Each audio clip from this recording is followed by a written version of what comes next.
gereja, kebaktian itu banyak yang diliburkan karena takut dengan coronavirus.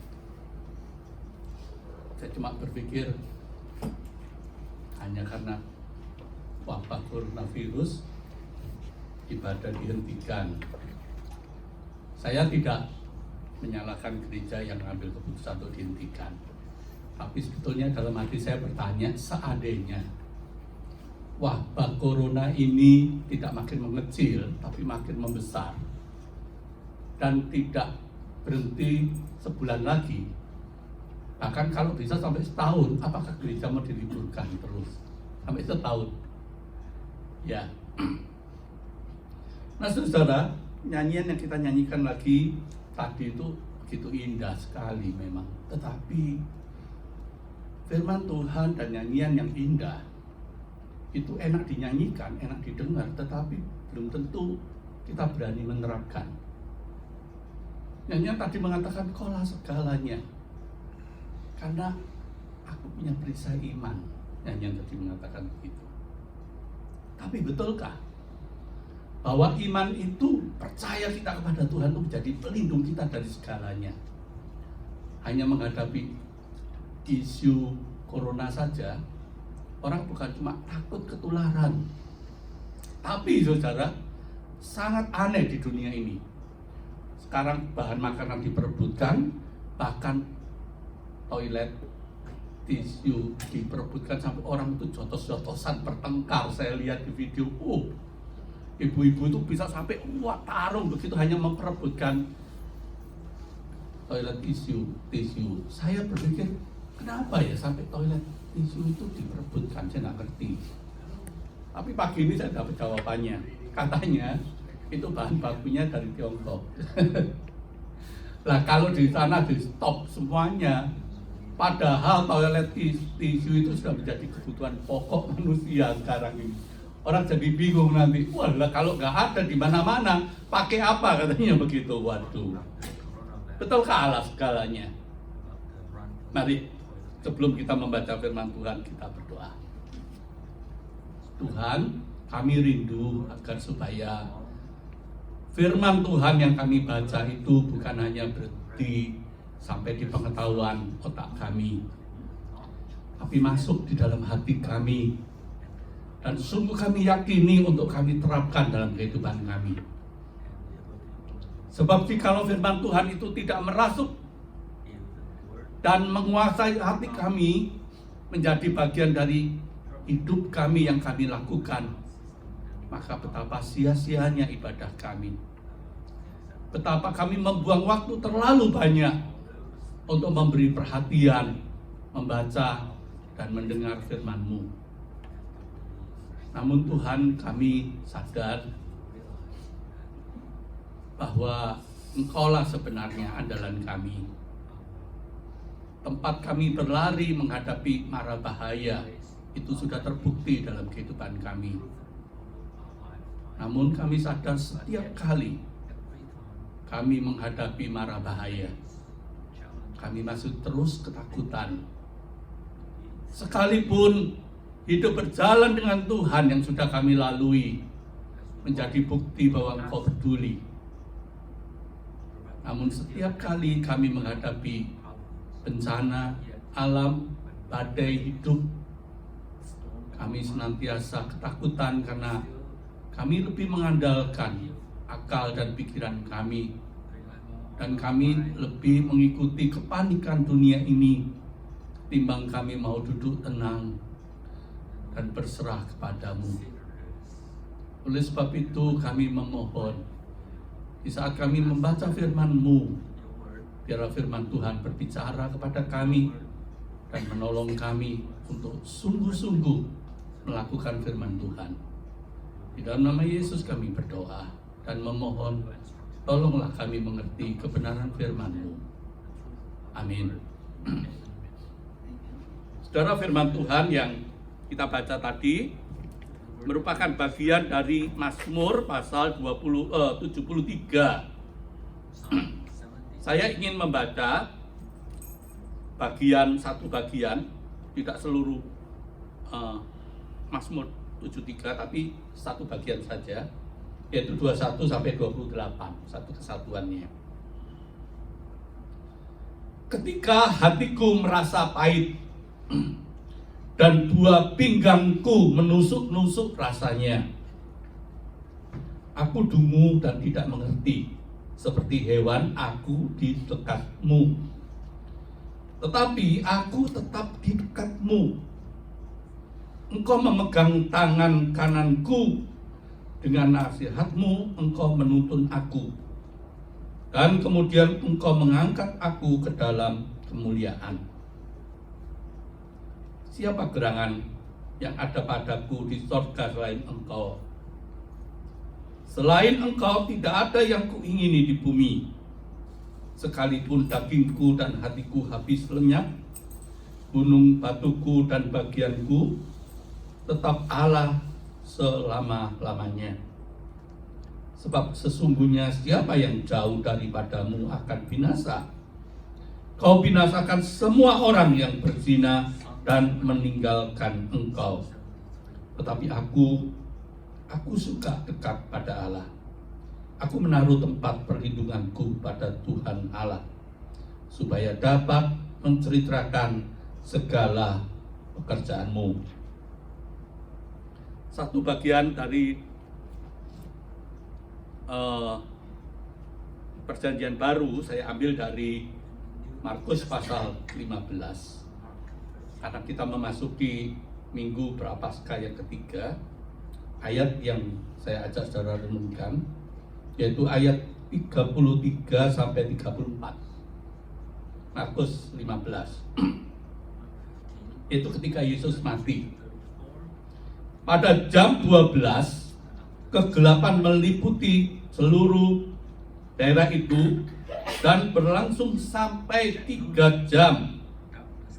Dan pada jam 3 berserulah Yesus dengan suara nyaring, Eloi, Eloi, lama sabatani, yang berarti Allahku, Allahku, mengapa engkau meninggalkan aku?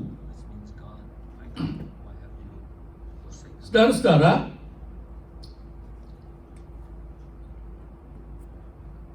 sebelum memutuskan untuk mengakhiri hidupnya dengan cara bunuh diri, seorang vokalis grup rock and roll terkenal namanya Linkin Park, dia pernah menulis sebuah lirik lagu yang terkenal dan sebaik kalimat seperti begini: siapa yang peduli jika satu lagi cahaya lampu padam saat di langit ada sejuta bintang. Puitis ya. Ini penyanyi atau terkenal. Sebelum dia bunuh diri, Linkin Park menulis sepotong bait lagunya yang terkenal, siapa yang peduli jika satu lagi cahaya lampu padam saat di langit ada sejuta bintang.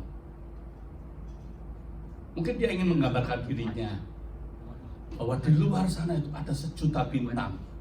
Aku cuma satu cahaya lampu saja. Kalau satu cahaya lampu itu padam, siapa yang mau peduli? Sebab di langit sana masih ada sejuta bintang. Siapa yang mau peduli? Saudara, momen tidak mampu dalam hidup. Saudara pernah ngalami enggak?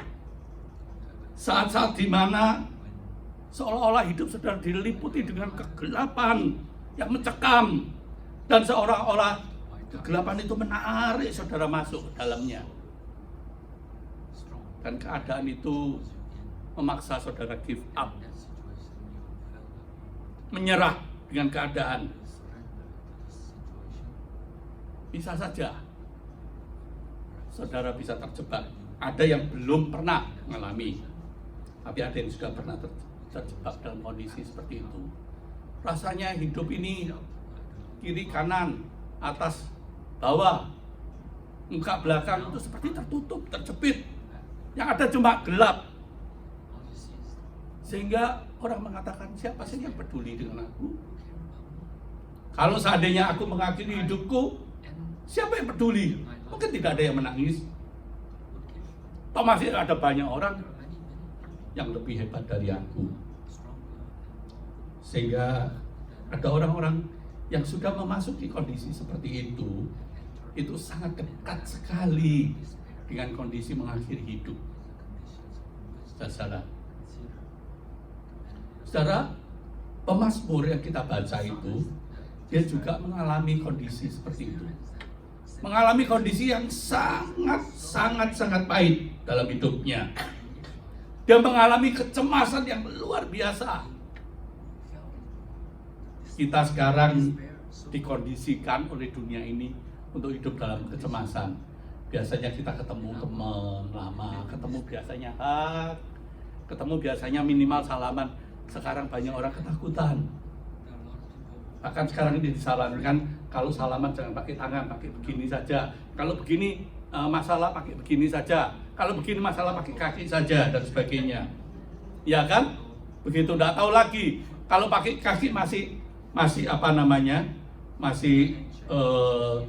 bahaya.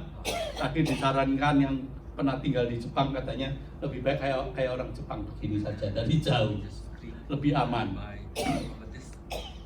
Tapi banyak orang sekarang ini saling curiga satu dengan yang lain, saudara.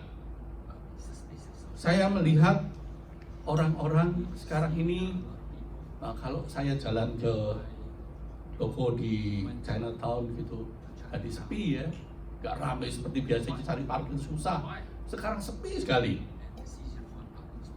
Ya, saya sekarang kembali senang olahraga, renang dan sebagainya begitu. Tapi tidak seramai biasanya. Cari tempat parkir mudah sih. Tapi ada saja orang-orang yang seperti begitu. Kalau mau masuk lihat siapa sebelumnya yang masuk. Kalau yang masuk itu, orang jadi hati-hati. Apalagi kalau tahu lihat saya, yang masuk itu ternyata matanya sipit, ini hati-hati ini. Jangan-jangan baru datang dari Wuhan ini. Saudara, kita ini hidup di dunia yang sekarang ini dicekam banyak ketakutan hanya karena satu virus saja. Manusia itu begitu takutnya luar biasa. Bahkan kalau diselidiki katanya angka kematian karena jantung, angka kematian karena stroke, angka kematian karena flu itu jauh lebih tinggi dari angka kematian karena coronavirus ini, saudara. Tapi sekarang orang menjadi panik. Nah, pemazmur mengalami kepahitan itu juga, saudara, dalam hidup ini. Kalau kita baca ayat 21, dia mengatakan begini: ketika hatiku merasa pahit dan buah pinggangku menusuk-nusuk rasanya. Saudara, bisa bayangkan, ada yang pernah sakit pinggang enggak? Pinggang itu kan yang menopang, menopang badan kita. Kalau pinggang yang menopang badan kita ini mau berdiri sakit, mau duduk sakit, mau tidur juga pinggangnya sakit, rasanya serba nggak enak. Ya, nah pemazmur itu ngalami hidupnya itu seperti itu. Seperti dia merasa hidupnya itu mengalami didera kepahitan, kecemasan yang begitu dalam. Sampai pinggangnya itu merasa rasanya tertusuk-tusuk. Iya. Dan dia mau berbuat apa? Kalau kita itu sakit, kita masih bisa berbuat, itu masih bagus, masih sehat. Kalau semua orang panik, lagi rebutan sembako, bahan makanan, rebutan toilet paper, dan kita masih punya uang, punya tenaga untuk bisa antri, untuk bisa rebutan, itu masih lumayan sehat. Tapi saudara, kalau kita betul-betul sudah tidak berdaya apa-apa, padahal sekitar kita itu panik, bukan karena kita itu tidak panik, tapi kita memang tidak berdaya apa-apa. Nah, hidup seperti itu gimana rasanya? Pemazmur, saudara, bukan cuma mengalami hidupnya pahit, bukan cuma mengalami seperti pinggangnya ini ditusuk-tusuk, tidak berdaya, mau duduk nggak bisa, mau berdiri nggak bisa, mau lari nggak bisa, mau tidur nggak bisa. Tetapi artinya dia tidak bisa berbuat apa-apa, sampai dia menggambarkan hidupnya seperti ini. Aku dungu dan tidak mengerti, seperti hewan aku di dekatmu Allah. Bayangin. Ini orang Jawa Timur. Ini khas ini, kalau orang Jawa Timur menggambarkan orang yang seperti ini, dungu, tidak bisa berbuat apa-apa, mau gini nggak bisa, mau begitu nggak bisa. Orang Jawa Timur bilang kayak ketek kena tulup. Ada yang tahu nggak kayak ketek kena tulup?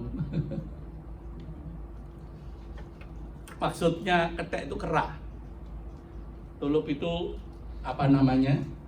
Ada bambu yang di dalamnya diisi oleh apa namanya? Oleh kacang hijau atau oleh apa namanya? Isi buah-buahan yang keras itu. Lalu dia ditulup. Wah, lalu kena matanya dan dia tidak bisa apa-apa, dia cuma tolak-tolak begini. Artinya dia tidak bisa melakukan apa-apa. Itu pepatah Jawa mengatakan seperti itu, seperti ketek kena tulup, katanya begitu. Dia tidak bisa gerak apa-apa, seperti orang terhipnotis. Nah, ini yang dialami oleh pemazmur. Dia mengalami suatu kehidupan di mana dia sungguh-sungguh seperti stuck. Mau gini nggak bisa, mau begitu nggak bisa. Padahal dia dekat dengan Allah. Itu kondisi dia. Saudara, apa yang mesti dilakukan? Si penulis lagu tadi, penyanyi rock and roll yang terkenal tadi, Linkin Park tadi, sebelum dia mengakhiri hidupnya yang dia merasakan hidupnya sudah percuma, tidak bisa berbuat apa-apa, hidupnya sudah tidak berarti. Dan sebelum dia mengakhiri hidupnya dengan bunuh diri, dia menulis sebuah lirik yang tadi saya katakan, siapa sih yang peduli jika ada sebuah lampu itu padam? Bukankah di luar sana, di angkasa sana, sejuta bintang masih berkelipan? Siapa yang peduli? Saudara, ada seorang pendeta yang cukup terkenal menanggapi lirik lagu ini, namanya Greg Laurie.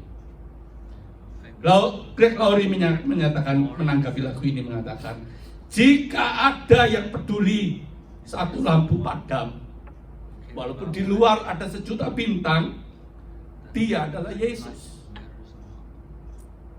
Jika ada yang peduli tentang setiap orang, setiap pria dan setiap wanita, dia adalah Yesus.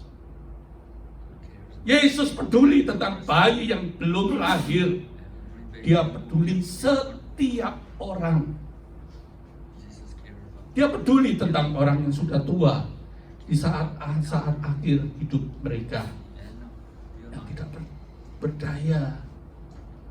Seringkali orang tua digambarkan sangat bergantung pada keluarganya, sehingga banyak orang tua yang makin lama makin lemah. Dia merasa, siapa sih yang peduli? Yesus ingin mengatakan, dia, Yesus, peduli terhadap dia. Sebab Yesus mempunyai rencana yang agung atas setiap hidup manusia. Siapapun dia, baik pria, baik wanita, baik orang dewasa maupun anak-anak, baik orang yang sudah tua, yang masih sehat maupun yang sakit-sakitan. Di dalam hidup orang itu ada rencana Tuhan, dan dia peduli, dia menyelesaikan, dia membimbing orang itu sampai akhir hidupnya. Dia peduli. Saudara mungkin sudah mengatakan, Pak Santo itu selalu dimabuk Yesus, segala-segala Yesus. Begitu, apa sih buktinya bahwa Yesus itu peduli? Saudara, Alkitab itu mengajarkan pada kita, Yesus itu 100% Allah sejati. Dan Yesus itu 100% adalah manusia sejati. Sebelum dia dan setelah dia tidak ada lagi orang yang seperti Yesus. 100% Allah dan 100% manusia. Oleh sebab itu kalau saudara mempelajari Yohanes 3 ayat 16, Di situ ayat itu memuat satu kata Yunani yang sangat indah. Dikatakan karena begitu besar kasih Allah akan dunia ini sehingga ia memberikan anaknya yang tunggal. Nah, bahasa Ibrani Yunaninya yang tunggal itu dari kata monogenes. Monogenes itu ada dua kata yang digabung. Mono itu tunggal, dan genetik. Genetik yang seperti itu, bahwa dia adalah manusia, tapi sekaligus Allah, itu cuma dia, nggak ada lagi yang lain. Maksudnya itu. Nah, dia adalah satu-satunya Allah dan manusia yang menjadi satu. Saudara, mengapa begitu? Mengapa Yesus yang peduli? Saudara, di puncak penderitaannya di atas kayu salib, ayat yang kita baca tadi, Markus pasal 15, dia berteriak, Eloi, Eloi, lama sabachthani, Allahku, Allahku, mengapa kau meninggalkan aku? Ini bukan karena coronavirus, jangan takut. Ya, terlalu banyak ngomong, tenggorokan saya gatel gitu aja. Iya, kalau saya bahasakan dengan bahasa saya, Bapak, mengapa kamu nggak peduli dengan aku? Thank you. Eloi, Eloi, lama sabachthani. Meninggalkan dalam arti tidak peduli. Saudara, kalau Yesus mengatakan Bapakku, dia menyebut Allah itu Bapaknya. Mengapa kamu tidak peduli? Itu bukan karena Yesus itu baper, bawa perasaan, terlalu dikuasai perasaan, tidak. Memang sungguh-sungguh dia ditinggalkan Allah. Nah, banyak manusia bertanya, gimana sih rasanya ditinggalkan Allah itu? Gimana rasanya ditinggalkan Allah? Tidak ada seorang pun, saudara, yang pernah mengalami dari manusia diciptakan Allah sampai sekarang betul-betul ditinggalkan Allah, kecuali cuma Yesus. Dan setelah nanti, setelah langit dan bumi ini lenyap, setelah penghakiman terakhir, dan semua orang yang jatuh di dalam hukuman yang kekal yang disebut maut, disitulah orang-orang yang ditinggalkan Allah mengalami maut itu ditinggalkan secara kekal baru terjadi. Selama ini tidak ada yang mengalami ditinggalkan Allah kecuali hanya Yesus. Dan di atas kayu salib itulah dia berteriak, Eloi, Eloi, lama sabachthani. Mengapa kamu meninggalkan aku? Karena dia sungguh-sungguh ditinggalkan. Bahkan ayat yang kita baca ini, saudara, dibuka dengan perkataan pada jam 12 siang.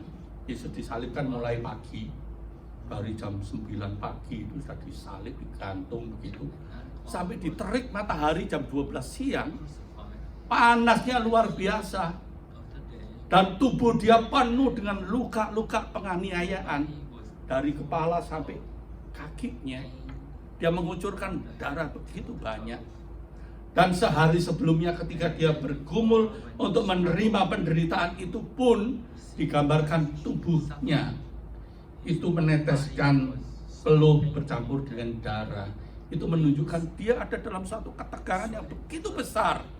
Dan kalau manusia itu mengalami ketegangan yang ekstrim, maka pembuluh-pembuluh darah di ujung itu akan pecah. Dan Yesus mengalami itu. Saudara bisa merasakan seluruh tubuhnya ini berantakan, hancur. Masih disorot dengan matahari, terik matahari itu.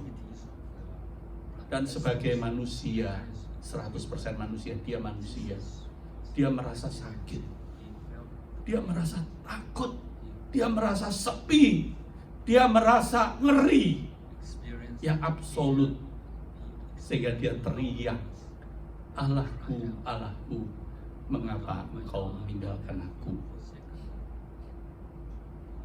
Dia manusia, saudara. Kalau manusia dicubit sakit, dia juga sama. Kalau manusia dibetut sakit, dia juga sama. Kalau manusia itu luka, lalu kena matahari, juga perih, sama. Dia manusia, sama. Bahkan yang lebih lagi, saudara, dia adalah Allah. Allah yang maha kuasa, Allah yang maha kasih, Allah yang maha adil, Allah yang bisa melakukan apapun, tetapi dia membiarkan diri disalib oleh manusia yang seharusnya manusia yang menyalibkan itu yang ada di sana.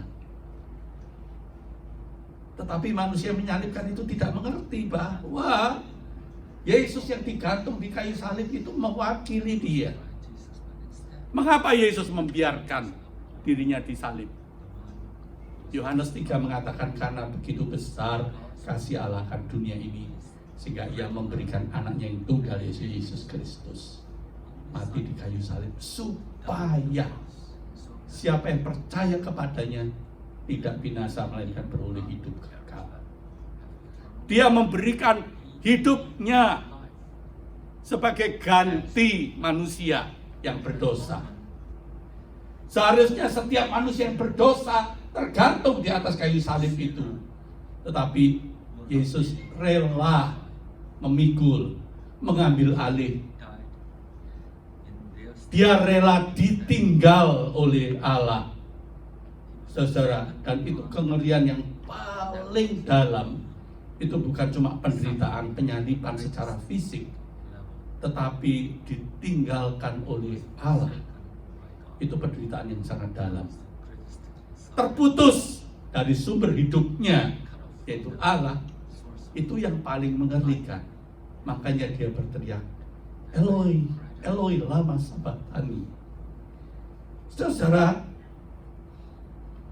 sungguh Yesus peduli. Dia rela masuk dan dia rela naik ke atas kayu salib itu karena kalau di dunia ini tidak ada seorang pun yang mau peduli dengan Anda, dengan saya yang berdosa. Kita mati, paling orang-orang di sekitar kita yang menangis. Tapi masa mau menangis terus? Paling menangis paling lama seminggu atau sebulan. Masa mau nangis terus? Setelah itu selesai, semua orang kembali kepada kegiatannya. Siapa yang mau peduli? Kalau salah satu lampu itu padam, di luar sana, di langit itu masih berjuta bintang bertebaran. Siapa yang mau peduli? Yesus mengatakan dia peduli. Sebab apa?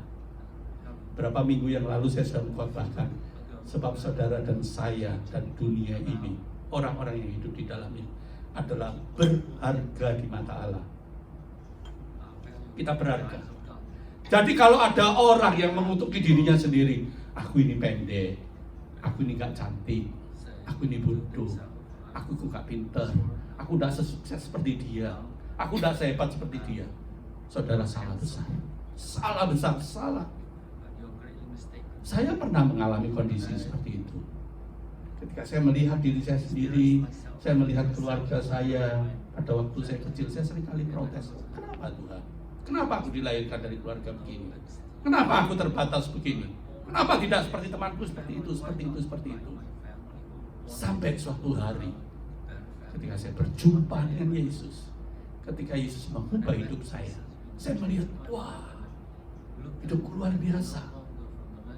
Ada banyak keunikan-keunikan yang Tuhan beri dalam hidup saya yang tidak dipunyai orang lain. Oleh sebab itu saya tidak boleh menangisi diri saya sendiri. Saya tidak boleh mengasihani diri saya sendiri. Saya harus mengasihi diri saya sendiri. Dan tidak boleh mengasihani diri sendiri. Seringkali orang terjebak di dalam perasaan pilu, perasaan tidak berguna, perasaan hidupnya tidak berdaya karena terlalu menangisi diri sendiri, terlalu mengasihani diri sendiri. Dia tidak bisa bangga dengan dirinya sendiri. Saudara, bangga dengan diri sendiri itu beda dengan orang yang sombong terhadap diri sendiri. Beda. Orang yang sombong terhadap diri sendiri itu menganggap dirinya sendiri paling hebat, orang lain rendah. Itu orang sombong seringkali. Tetapi orang yang mengasihi diri sendiri adalah orang yang memandang Tuhan dan dia menyadari, oh Tuhan mengasihi aku. Datang kepada Tuhan dan melihat bahwa Tuhan menghargai aku. Dekat kepada Tuhan dan dia menyadari bahwa Tuhan punya rencana yang besar atas hidupku. Aku tidak boleh seperti ini terus. Aku harus keluar dari terlalu mengasihani diri sendiri, supaya aku berjuang, hidupku ini dipakai oleh Tuhan sebagaimana Tuhan mau, seperti Tuhan punya rencana atas hidupku. Nah, pemazmur terjebak dalam kondisi seperti ini, sehingga dia mengatakan, aku ini seperti hewan yang dungu, tak bisa berbuat apa-apa, padahal aku di dekat Tuhan. Makanya kok aku mengalami kepahitan terus, dekat dengan sumber kehidupannya, tetapi dia mengalami kepahitan, mengalami keputusasaan, mengalami penderitaan. Kenapa? Bahkan dia merasa tidak berdaya. Kenapa? Karena dia tidak menyadari bahwa betapa Tuhan itu peduli atas hidupnya, betapa Tuhan itu mengasihi hidupnya, betapa Tuhan itu rela mati untuk dia, seperti Yesus rela mati untuk dia. Dikatakan kalau dia punya 100 domba, 99 itu ada bersama dia, satu saja domba yang nakal itu lari meninggalkan dia. Apa yang Yesus lakukan sebagai gembala? Ini gambaran perumpamaan yang Yesus lakukan. Dia bawa yang 99 itu masuk dalam kandang, dikunci di sana, jebret. Dia cari yang satu itu, dia cari terus.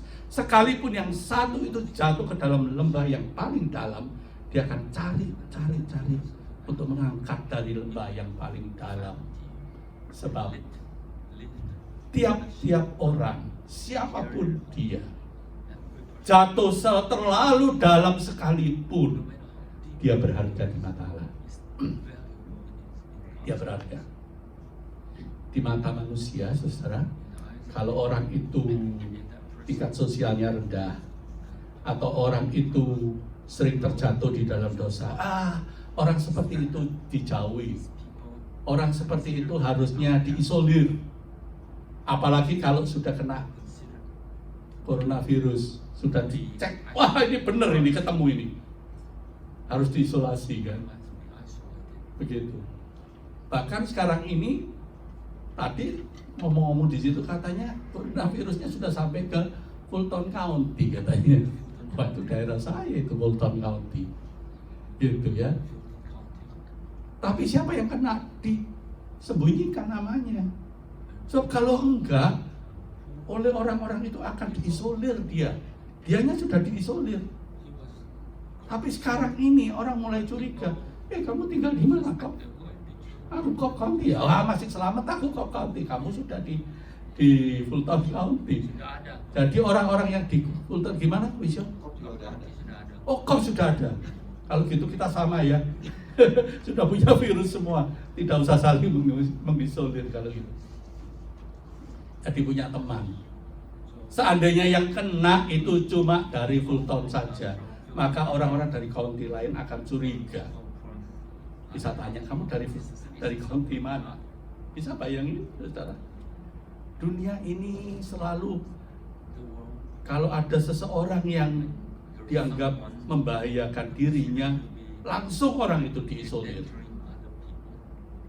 Tetapi Yesus, saudara, dia rela mati untuk orang yang berdosa. Untuk orang yang berdosa, mencari. Seorang berdosa sedang dicari sampai ketemu dan dibawa balik. Dan Yesus mengatakan, jika ada satu orang berdosa itu berbalik kepada Allah dan bertobat, apa yang terjadi?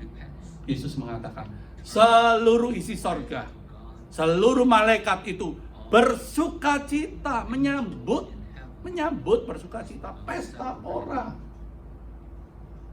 Kalau di sini gimana? Jangan bicara orang dunia di luar. Jangan bicara gereja lain.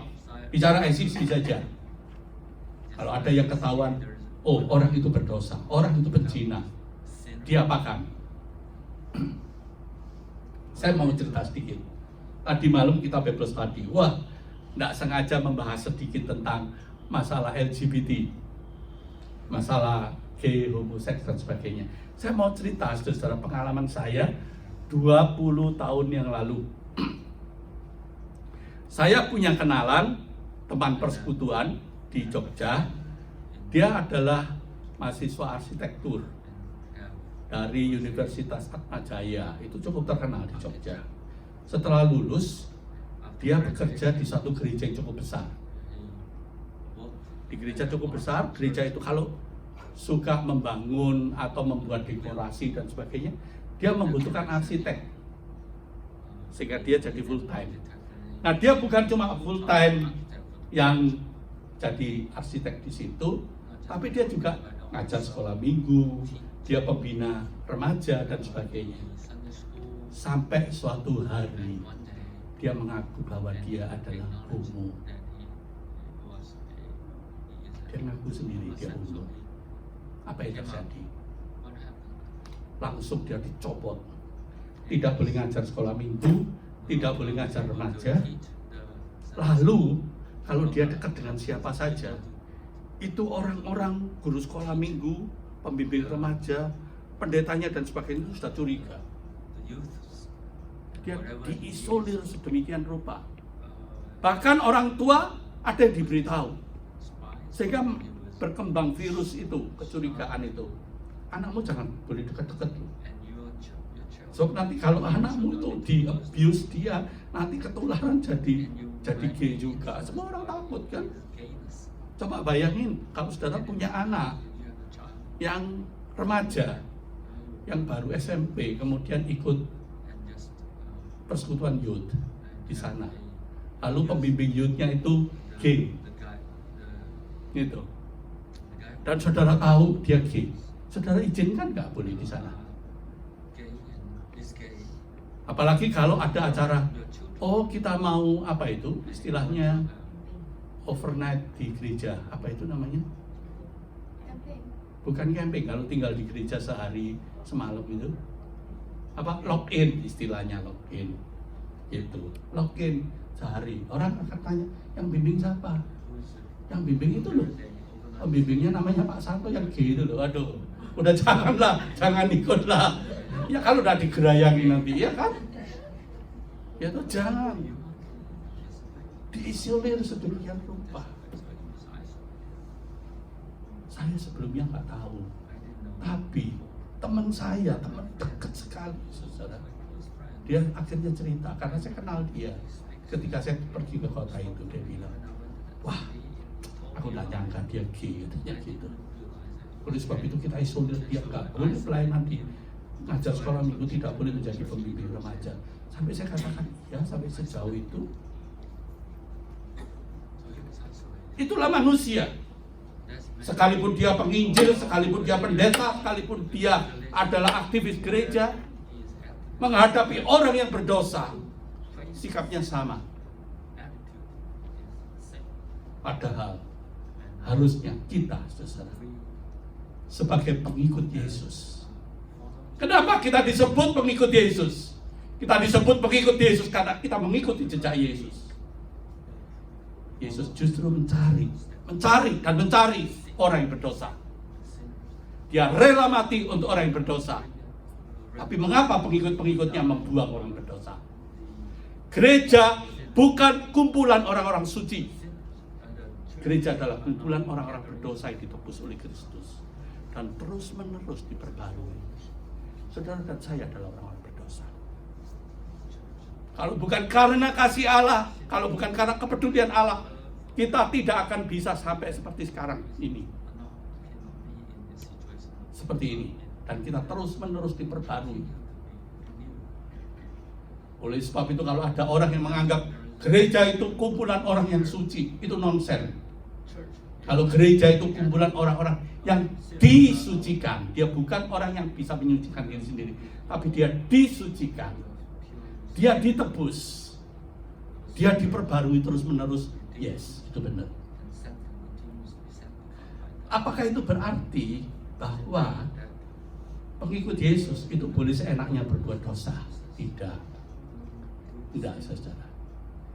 Sebab dikatakan, siapa yang ada di dalam Kristus, bukan di luar. Siapa yang ada di dalam Kristus, dia adalah ciptaan baru. Ciptaan baru. Yang lama sudah berlalu, sesungguhnya yang baru sudah datang.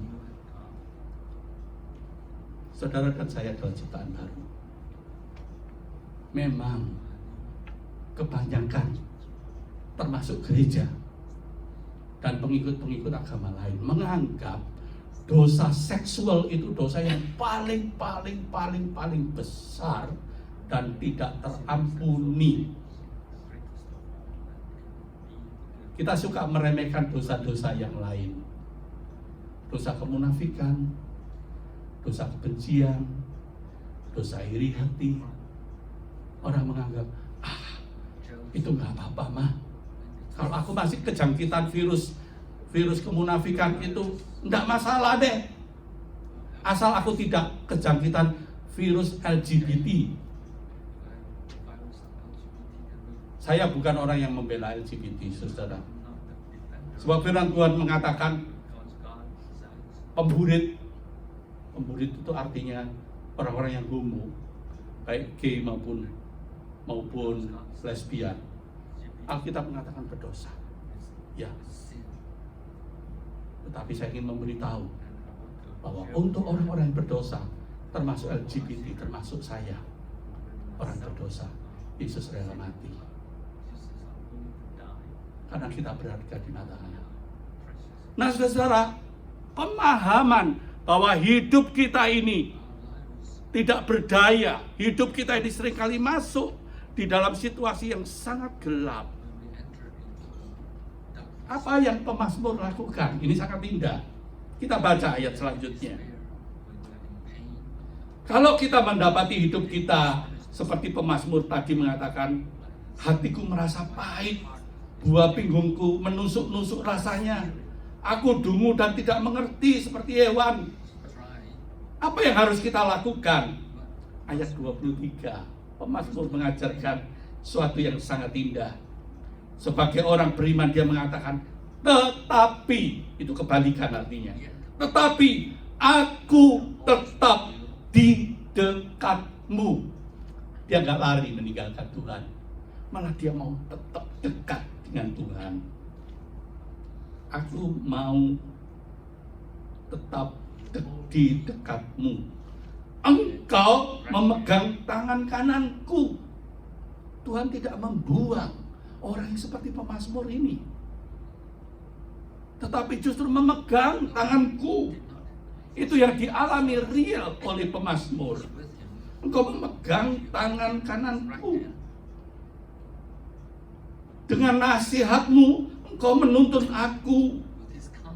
Cukup apakah pemazmur itu diberi nasihat oleh Tuhan?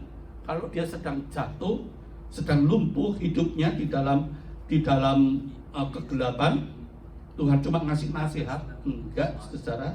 Sebab ayatnya mengatakan, dan kemudian setelah Tuhan menuntun aku, dan kemudian engkau mengangkat aku ke dalam kemuliaan. Yang bisa mengembalikan manusia pada harkatnya yang begitu tinggi adalah cuma Allah. Jangan mengharapkan manusia. Engkau mengangkat aku di dalam kemuliaan. Saya pernah ditanya oleh seorang yang bergumul karena dia itu punya kecenderungan sebagai gay. Dia mengatakan, aku gak mau hidup seperti ini. Kalau aku terbuka terhadap keluargaku, aku pasti diisolir, aku pasti dikucilkan, aku pasti dibuang.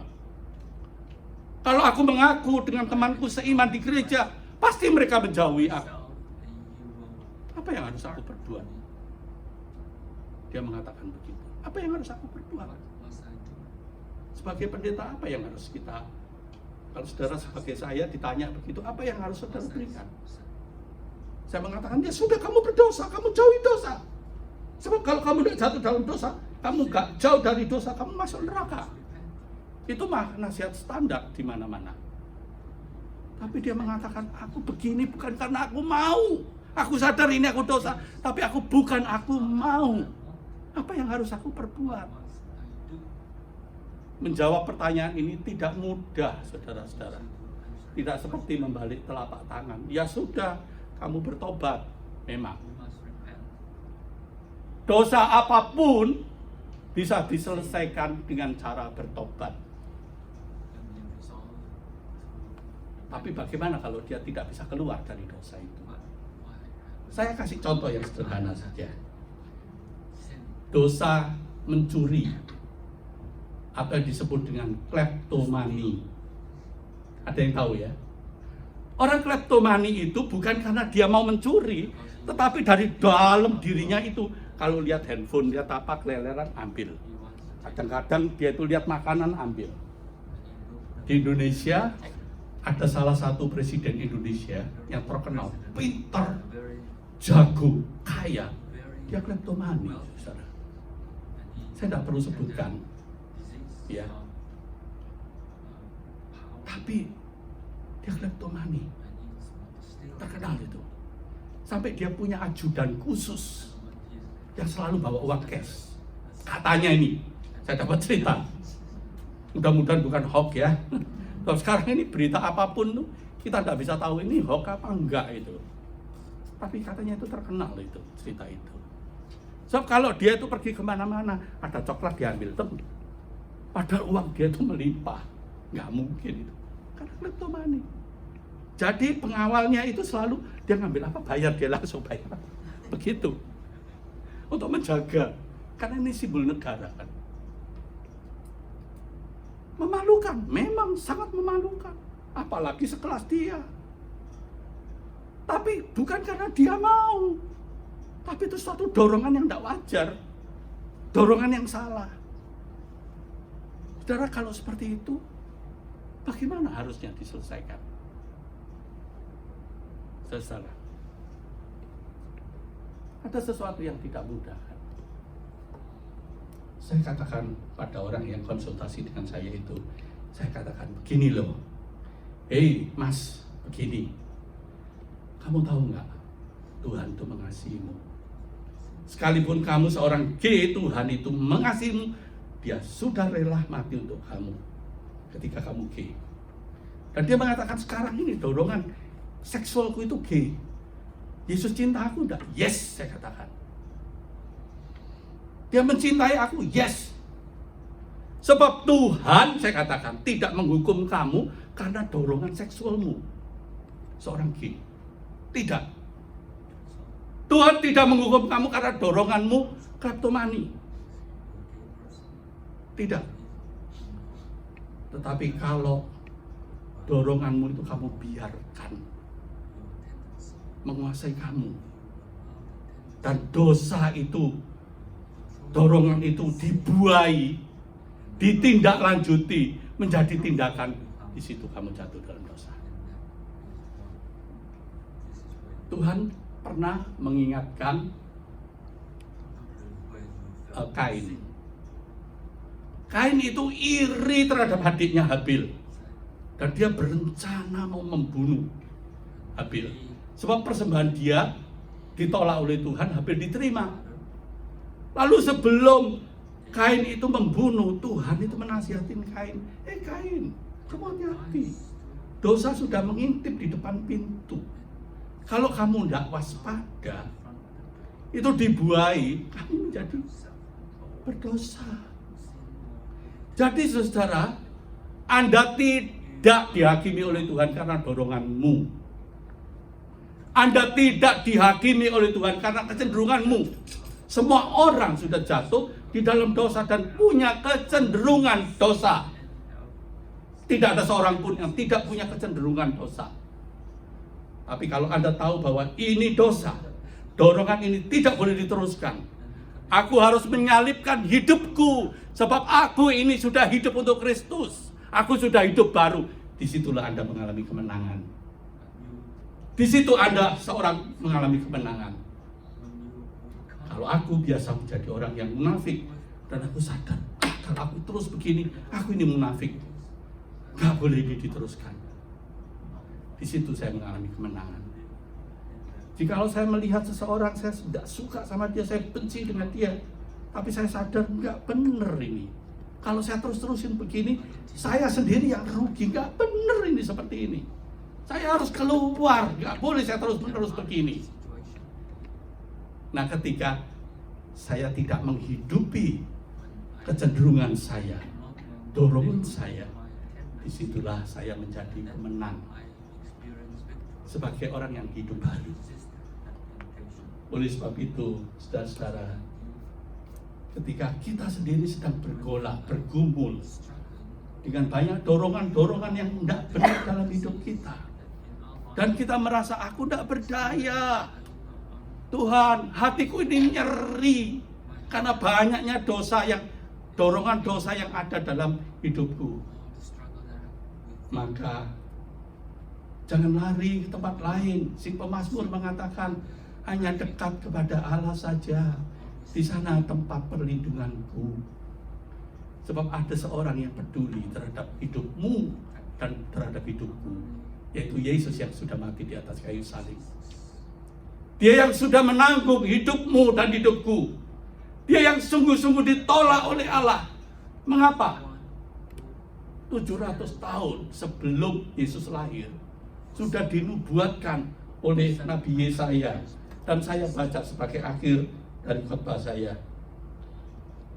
Saudara, Yesaya pasalnya yang ke-53 sudah saya catat di sini, lebih baik saya baca langsung. Yesaya 53 ayat 4-6. Tetapi orang ini yang dinubuatkan oleh Nabi ini siapa nanti nggak tahu. Dia mengatakan, tetapi dia tertikam oleh karena pemberontakan kita. Dia diremukkan oleh karena kejahatan kita. Ganjaran yang mendatangkan keselamatan bagi kita ditimpakan kepadanya, dan oleh bilur-bilurnya kita menjadi sembuh. Ayat yang kelima. Kita sekalian sesat seperti domba. Masing-masing kita mengambil jalannya sendiri. Tetapi Tuhan telah menimpakan kepadanya kejahatan kita sekalian. Tetapi sesungguhnya, ayat 4, penyakit kitalah yang ditanggungnya, dan kesengsaraan kita yang dipikulnya. Padahal kita mengira dia kena tulah, dipukul dan ditindas Allah. Ini penderitaan Yesus yang paling dalam di atas kayu salib. Dia mati di atas kayu salib untuk menghapus dosa manusia di dunia, termasuk orang-orang yang menganiaya, orang-orang yang memfitnah, orang-orang yang menyalibkan dia. Tapi orang-orang itu tidak mengerti, dan orang-orang itu menganggap dia ini mati tergantung seperti ini karena dikutuk oleh Allah. Padahal dia menanggung dosa kita semuanya. Karena dia cinta, kita berharga di matanya. Dia punya rencana yang besar untuk saudara dan saya. Jangan cepat menyerah, jangan mudah menyerah. Sebab Tuhan tidak pernah menyerah terhadap saudara dan juga terhadap saya. Amin. Mari kita mengambil waktu teduh sejenak.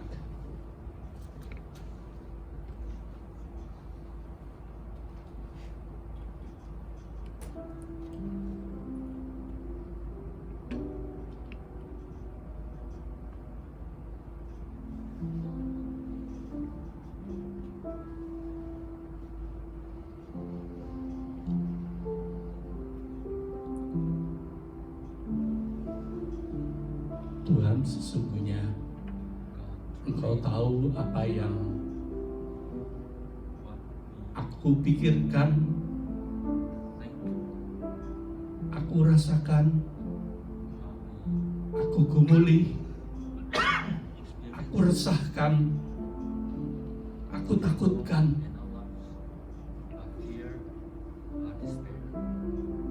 Di hadapan-Mu Tuhan, tak ada satu pun yang mampu aku sembunyikan.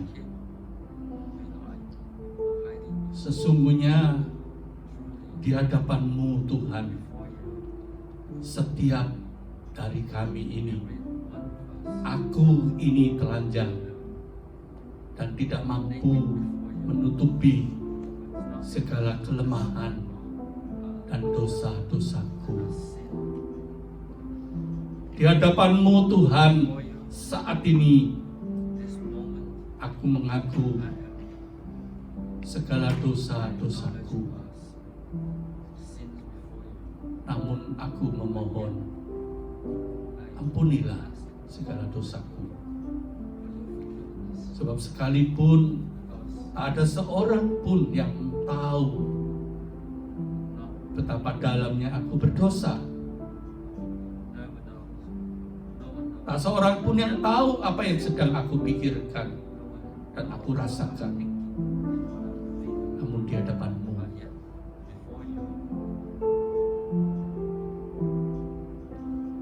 aku tak mungkin menyembunyikannya.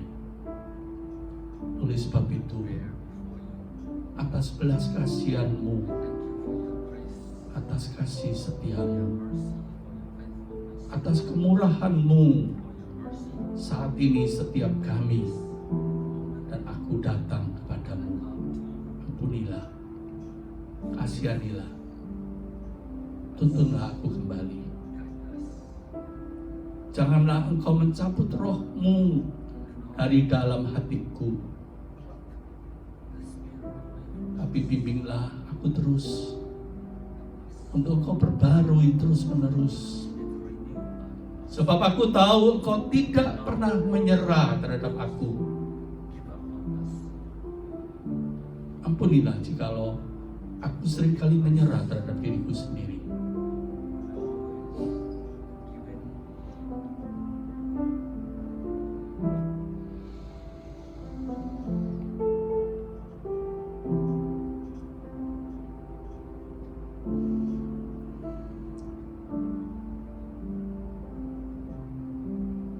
Terima kasih Yesus, Engkau sudah rela mati menggantikan hidupku, hidup setiap orang yang ada di tempat ini dan dunia ini.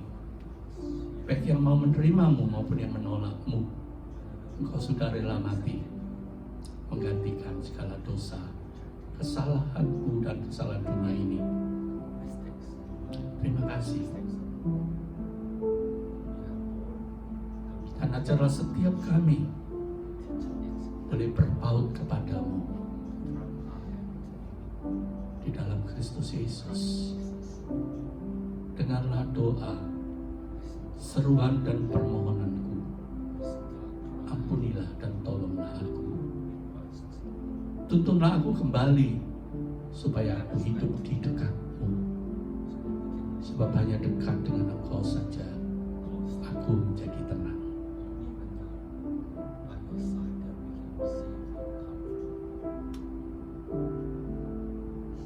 Amin.